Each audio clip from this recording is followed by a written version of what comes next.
Hi everyone, welcome back to our channel. তো আজকে ভিডিওতে শেয়ার করছি তোমাদের সঙ্গে লোকনাথ বাবার অভিষেকের ব্লগ। আগে এই ভিডিওটা দেখেছো তোমরা গোপুদের অভিষেকেরটা, এবার লোকনাথ বাবারটা। তো যেমন গোপুদের যা যা সামগ্রী ছিল সেম ছিল লোকনাথ বাবারটাতেও।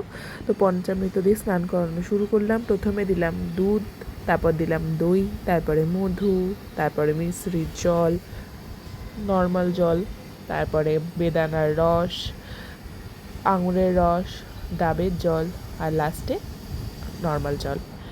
সব শেষে একটা ভিডিও করা হয়নি, তাই ফাইনাল লোকনাথ বাবাকে আমাদের কেমন লাগছিল দেখতে সেটা তোমাদের দেখিয়েছি। তো এবার দেখো আমরা দিচ্ছি হচ্ছে বেদানার রস,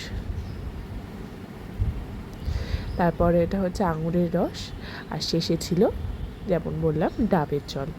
তো সবার শেষে লোকনাথ বাবাকে দেখো এরকমভাবে আমরা সাজিয়েছিলাম। কেমন লাগছে তোমাদের ভিডিওটা জানাও অবশ্যই।